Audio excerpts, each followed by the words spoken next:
Hey guys, welcome back to the second video on storyboarding. We're talking about storyboarding, and in this video, more specifically, I want to talk about camera terminology, all the terms that you're going to need when storyboarding. The first one I want to tackle is the rule of thirds. What is the rule of thirds, guys? Well, the rule of thirds is when you divide the frame into thirds and position the main focus of these elements into these lines or intersection. For example, the character here is on this line, the horizon is on this line instead of the middle. The horizon is on the top line. The main focus is on this line, and here the tree is on this line. And so it just makes for more interesting positions and more of an interesting frame. And more specifically, these points become important, and you should place all your important elements on these points. And that's the rule of thirds. Next, the camera position. And we're going to first start with the camera distance from the subject. The camera distance from the subject. So the farthest away is the wide shot. That wide shot is for you to see everything, the whole environment, the whole scene, the characters there. But you see the scene, the environment. That's the wide shot. The next one is the medium shot. This shot focuses on the actor's actions. You know, from the knees up, maybe from the waist up, so you can focus on what he's doing, what the actor is doing.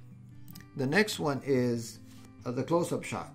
The close-up shot is main focus is on the actor's emotions, what he is saying. What are the emotions that he is feeling. So it's a very close-up shot to the actor's head. The next one is an extreme close-up. An extreme close-up is right on the eyes. What is the actor's emotions? What is he feeling? What is he thinking? It's called an extreme close-up shot. Next is camera angle. Camera angle is very important. The first one is the front shot, or the straight-on front shot, where the camera is just straight on right in front of the actor and is shooting him straight on or front. The next one is a 3/4 angle shot. It's where the 3/4, you can see 3/4 of the actor. It's not front, it's not side, it's 3/4. The next one is a side shot or a profile shot, where you see the actors in a profile, or a side shot. 3/4 back, where you see 3/4 of the actor's back, like this. And that could be very dramatic because the focus is in front of them. And so it is in the back shot, where you see the actor's back, but the focus is, what are they looking at? The front. The next angle is the vertical angle. Let's talk about camera vertical angles, guys. The first one I'd like to talk to you is the bird's eye view, or a high angle. The high angle is when the camera is up on top of the actors looking down at them. It's dramatic. And it shows maybe how big the situation is. And then eye level could also be done as a front shot. Eye level, where the camera is eye level with the actor or actresses. The next one is the worm's eye view, or a low angle. And that's to empower the actor or the character. That's to give it more power, make him look like powerful and over you. Other camera angles that I'd like to talk about is maybe the Dutch angle. The Dutch angle is very interesting. The camera is tilted in an angle to emphasize drama, tension, or suspense. It just gives a weird feeling whenever there's tension in the scene. And that's called the Dutch angle. The next one is the point of view of the actor, the actor's point of view, POV. So here you're looking at the actor's point of view. What is the actor looking at? And so this is the point of view, so that you can let the audience know what the actor is looking at or feeling. Over the shoulder is mostly in a conversation, so you could see who's talking, in this case Ralph, and who is he talking to. Both are in the shot. So it's an over the shoulder, over their shoulder. That's why it's called over the shoulder. You're seeing the person that is doing the talking, and you see the person who is listening.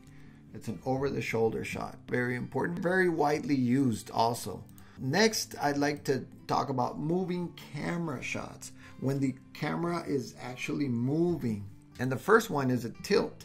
The tilt is when the camera rotates up and down. And you may display this in a storyboard kind of like this. This is my starting frame. And this is my end frame. And we're going to tilt this way. In other words, we're going to tilt the camera this way. And you can put tilt. So in other words, this is my starting frame and this is my end frame. The next is the pan. The pan is just like the tilt, but it rotates sideways from side to side. The way you display this is you have for the first panel here, and then you pan the camera to here. Pan. So there's a pan, that means you're rotating the camera from side to side like this. The next one is the roll, is when you rotate the camera on its bank from side to side, but not like this, the pan. Sometimes you like to get that Dutch angle and you rotate the camera on its bank and you rotate it, and this is how you display it on the with some arrows, rotating the camera from this angle, from this frame to this frame, to emphasize some sort of tension or something happened. That's the roll. The next one is the dolly. The dolly is when the camera actually moves, not rotate, it actually moves.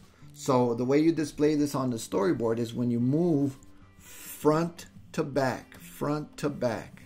We could move this forward, but it's not a zoom, it's a dolly. So we put an arrow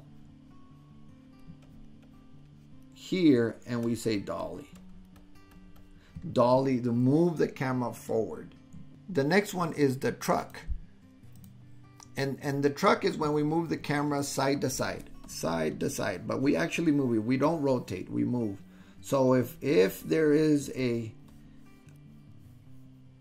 movement, I'm not panning it, I'm moving it. And then we put truck. The camera actually is physically moving on rails. And that's what you want to do. You move the camera side to side. And the last one is pedestal. When the camera moves up and down.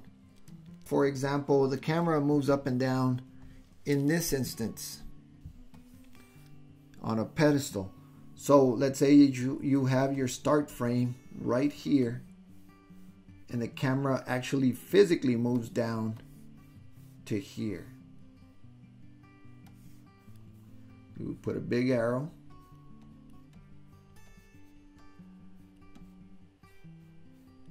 And we could put pedestal.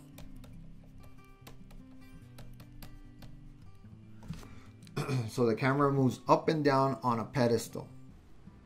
And the last one, guys, is probably the most widely used, to be honest, is the zoom in and zoom out. This is the focal distance of the camera. You don't physically move the camera, but you move the focus.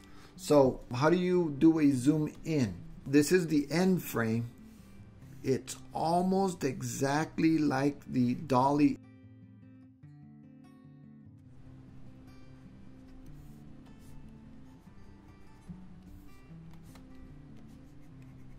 Is focal. You don't move the camera, you just focus in. So zoom in, and you can write zoom in and zoom out. It starts here, The zoom out, this is how you display the zoom out on the storyboard. You zoom out to this. Zoom out to this.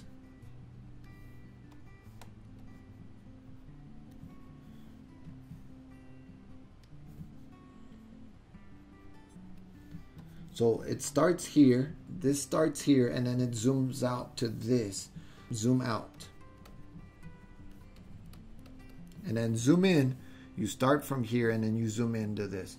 That's how you do the zoom in, zoom out. And that's basically all the terminology to get you started on drawing storyboards, guys. It's easy. You just have to get in there and get it done. I have another one where I explain what storyboards are, who uses them, and how to get started. I suggest that you guys go back and look at that video and then look at this one. This is kind of like part 2, but they're both independent, so it's good either way. Thank you for watching, guys. Don't forget to comment. Let me know what you think of this video and what you'd like to see in the future. And then I'll see you in the next time. Thank you, guys.